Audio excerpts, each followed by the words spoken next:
It's time to play one of the most beloved manga game shows in the world. Welcome to Is This a Shoujo? The rules are simple. I show you a manga and you, the viewer, guess whether it's a shoujo or not. Are you ready? Let's go! Here we have the supernatural action series, Noragami. Is this a shoujo? Better luck next time. This one is in fact a shonen series. Next up, we have the slice of life romance manga, Horimiya. Is this a shoujo? Too bad. It's actually a shonen. Last up, can you at least get 1 point? We've got Your Lie in April. Is this a shoujo? Surely this one is a shonen! And you're 0 for 3. That concludes our first and last annual game of Is This a Shoujo? Thank you all for watching. I'm gonna go see my wife for the first time in 5 years now.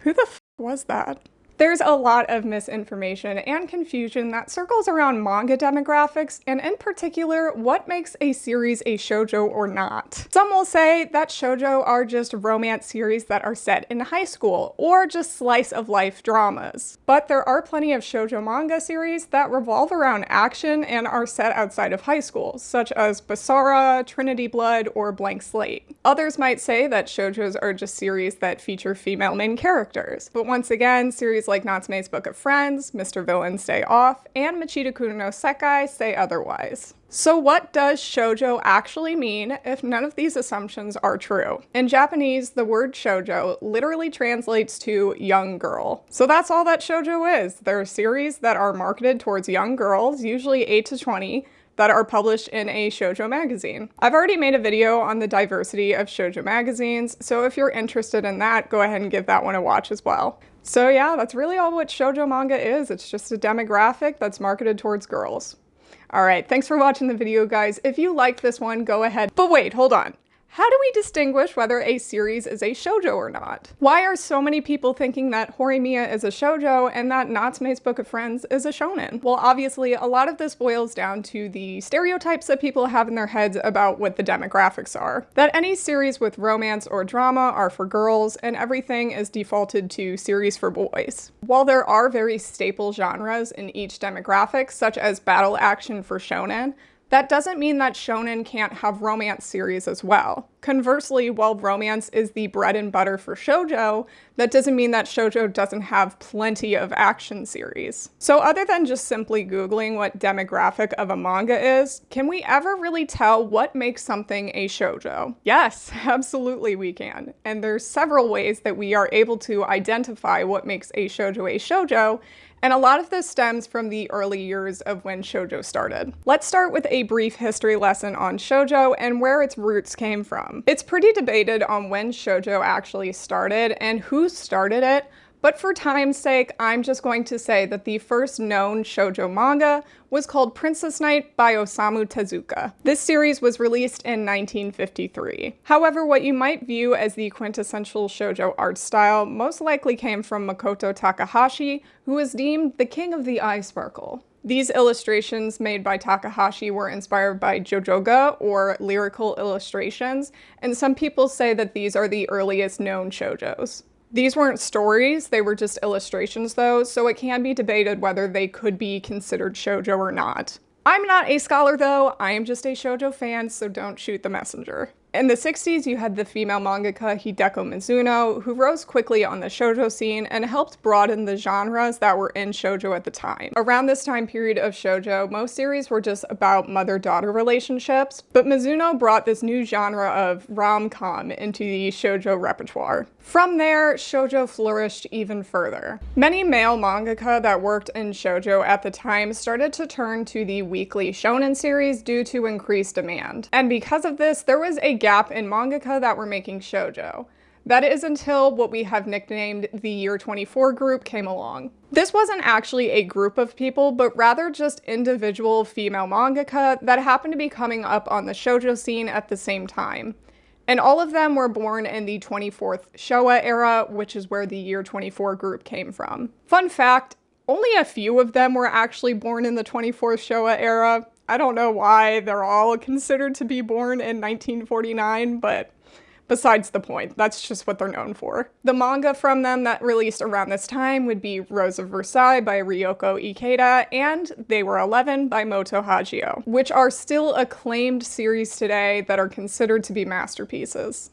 Along with their individual rises to fame, they also helped popularize shoujo as being literary works, as well as getting critics to pay attention to what shoujo has to offer. Not only this, but they also introduced new genres into shoujo, such as sci-fi, adventure, historical fiction, fantasy, etc., etc. While shoujo is still growing and evolving to this day, much of what we consider to be the shoujo aesthetic comes from this time period. When reading manga, there are 3 identifiers that can help you pick out if something's a shoujo or not. This consists of looking at the eyes, the paneling, or just the story focus. Sometimes it can be a combination of all 3 of these things, and other times maybe it's just 1 or 2. But let's look at these identifiers individually and compare them to series in other demographics. The eyes. One of the most surefire ways to distinguish whether something is a shoujo or a shonen is to take a look at the eyes. Due to the influence of JoJoga or Makoto Takahashi, like I mentioned earlier, the eyes in shoujo are usually very full of life. They're glassy, they have various textures and details. There's a heavy focus on the emotion conveyed through eyes in shoujo. This sometimes will lead to eyes taking up an entire panel, so you can really feel what the main character is feeling. When comparing this to series in the shonen demographic, the eyes are very simple, with usually just 1 dot, 1 reflection point, or even nothing at all, and just having it entirely shaded in. In a really amazing video that I highly recommend you guys all check out, and I'll link it in the description as well, Mia Lewis shows 3 different eyes in 3 different clamp series, and all 3 of these series are from different demographics. The shonen series TSUBASA Reservoir Chronicles has notably duller eyes. Most of it is black with only 1 little reflection point. However, if you take a look at their shoujo series, X 1999, the eyes are much larger, so much more detailed, and have lots of highlights and shading. Also notable is that TSUBASA and X 1999 are shonen and shoujo respectively, but both are in the same genre of having action and surrealist aspects. Something else I've noticed is that many mangaka will parody the shoujo eyes when they want to portray youth or drama. You might not know exactly what I mean, but here, let me show you. It's that face. So far, I've noticed this most in Akiko Higashimura's work. This is specifically talking about Blank Canvas, where she talks about her love for shoujo manga. Another example of the shoujo eye parody that I've seen has been in OTOMEN. I think it was like volume 6. The best friend of the main character is a shoujo mangaka, and anytime he meets his idol, she's always portrayed with the shoujo eyes. She's got the big sparkles and the eyelashes, you know.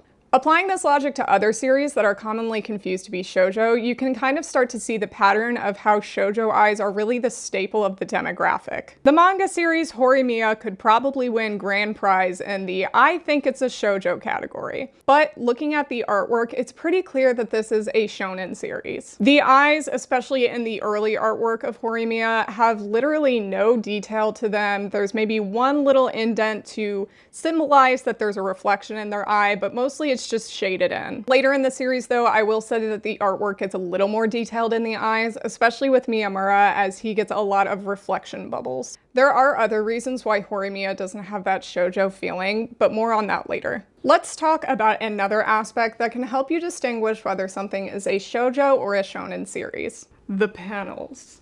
The paneling in the early days of manga was basically just a bunch of boxes and rectangles. Not like there's anything wrong with this, but there is a restriction to this kind of manga paneling, especially when you want to put a focus on the flow or the atmosphere of a page. Panel art that was a little less uniform started to become more the norm in the 70s with the Year 24 group. Their illustrations would move through the page and overlap with other panels, which became a staple in shoujo manga. This layout would emphasize emotions and leave room for more creative visual designs in the foreground and background with flowers and sparkles. While this type of paneling was much more common in the 70s and 80s, it's definitely become a lot more parsed down in shoujo these days. However, the innovative design and the inspiration from this time is definitely still there. Maybe there won't be as big of spreads with atmospheric imagery, but there are still panels that meld into each other, or ones that have no lines separating the panel and allowing it more open space. These probably aren't technical terms, but I'm trying my best for someone with an incomplete art degree. When looking at a shoujo panel versus a shonen panel, there are very recognizable differences. For example, these panels from Bleach are all squared off.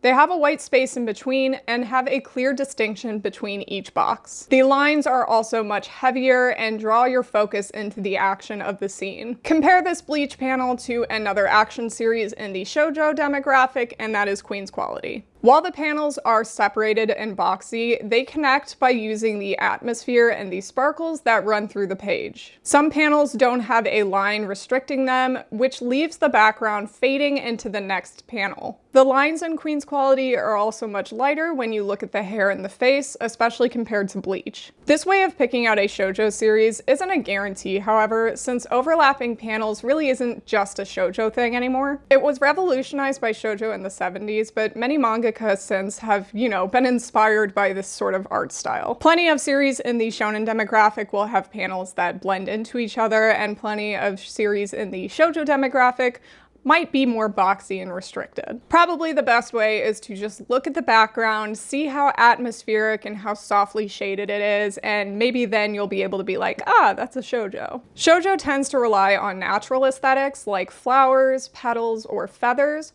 while shonen will rely on action or abstract lines. If you still feel confused or not very confident that you could pick out a shoujo series, there is one last method: the story focus. Now, this method takes a bit more work because you kind of have to have a prior knowledge of how shoujo usually operates, as well as really focusing on which characters are getting more growth or development in the story itself. Once again, let's look at some different shoujo series to get a grasp of the usual standard of storytelling. Since the 90s, shoujo started to focus more on self-fulfillment stories, where the main character has a goal in life and follows it and puts all their effort into it. This could be a grand quest to save a kingdom, like in Yona of the Dawn, or it could just be pursuing the person that you love, like in Strobe Edge. This sort of fulfillment story often ends with the female character having some sort of major growth, usually them becoming more confident in themselves or more independent, and often focus on the strong emotions that they go through in this journey. In particular, in shoujo romance, the story will focus more on the connection and the intimacy between the two main characters. Panels will linger on their two leads holding hands for the first time, or maybe just brushing shoulders by accident. They do this to really help show the attraction between the two leads. Even in their rom-com series, the romance isn't entirely played for laughs,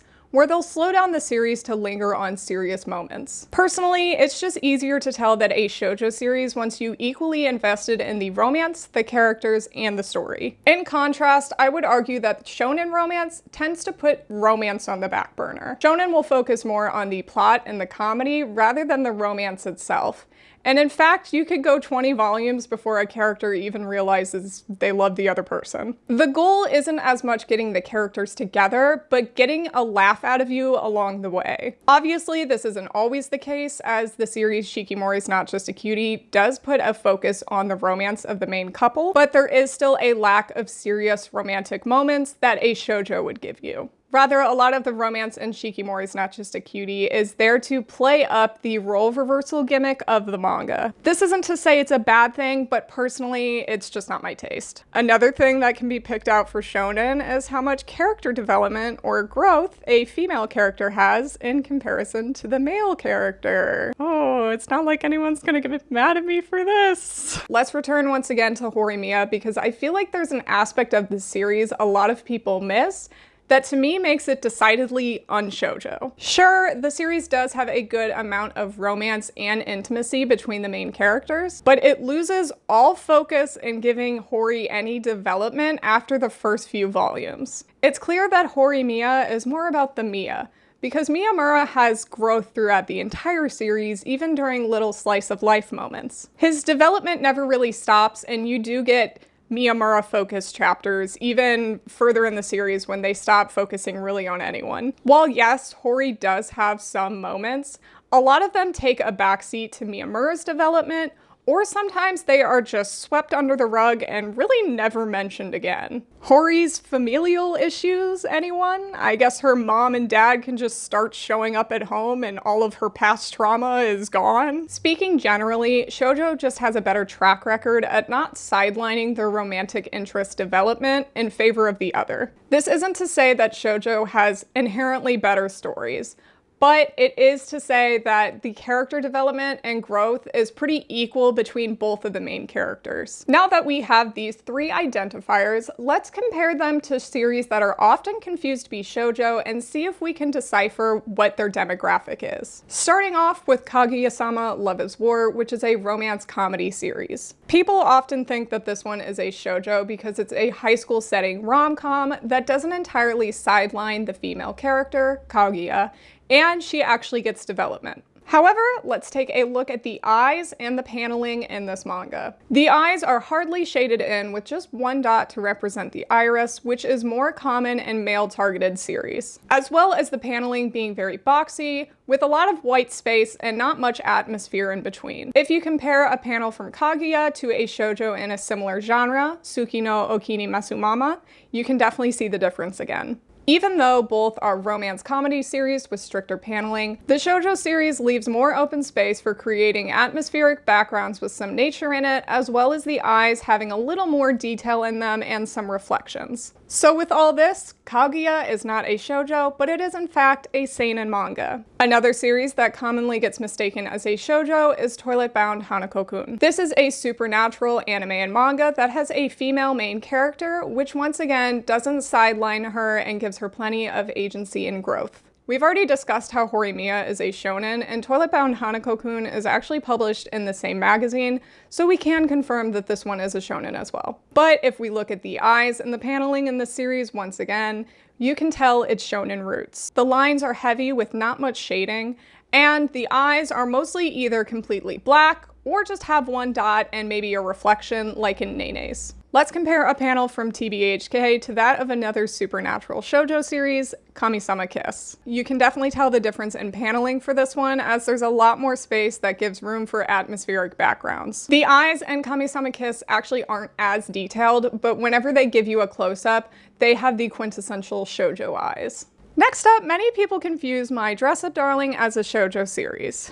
Look, I don't know why people confuse this as a shoujo. It's pretty clear that this was made for the male gaze, and this is just a case of people thinking that shoujo just equals romance. A lot of you might be thinking now that there's no need for these arbitrary demographics and that gendering the manga you read is pointless. That dividing manga will just mean that less people from the opposite gender will see what your demographic has to offer. And I can agree to an extent with this thinking. Sure, gendering anything is always going to be pretty weird and will always reinforce stereotypes of what girls and boys should like. It can also box a manga series into a certain type of genre and leave little room to push the boundaries. But on the flip side, getting rid of demographics will only hurt shoujo in the long run. Let's say we remove demographics entirely, and what was the highest selling shoujo magazine is now being compared to the highest selling shonen magazine. These two manga magazines are going to be in the same market now and competing for the same readerships. One of these magazines already has men and women who read it because women are more likely to read series that are marketed for men as well as for women. However, the other magazine has more of a female readership, and unless it starts marketing new male-centered series, this magazine won't be able to sustain itself. This would begin the decline of series that young girls would be able to see themselves in and safely enter the nerd space reading. I just can't imagine that series like Sailor Moon or Card Captors with their very feminine and cute female leads would even be as iconic as they are if shoujo magazines didn't exist. Basically what I'm trying to say is, would a series that has inherent girl power aesthetics to it be made in the exact same way if it had the general audience in mind? Absolutely not. I also feel like this talk of getting rid of demographics is very one-sided and really only comes up when talking about shoujo. It feels like a way for the community to brush the demographic under a rug and pretend that shoujo doesn't exist, when from what I see, shoujo has a very active and thriving community online. Many of us are just as excited to talk about themes or plots from a series as those in the shonen community. Hell, I even just made a 17-minute video about the nuances of character writing in a romance series. The biggest issue here is that the community as a whole just doesn't give shoujo its dues. Even when the demographic may have inspired your favorite shonen or seinen mangaka in one way or the other. Shoujo manga is an extremely large and diverse demographic with a rich history of bringing gender and sexuality to the forefront of conversation, as well as giving young girls a place to see themselves as the hero in their own stories. It brought a distinct and unique art style into the industry, as well as paving the way for manga to be seen as the art form the way it is today. Shoujo can be a long-running political adventure series. Shoujo can be a series about a young boy who's trying to find his place in the world. Or it can be a post-apocalyptic epic about the human existence. If you don't care about demographics or gender marketing, maybe give shoujo a try. You might be surprised at what you find.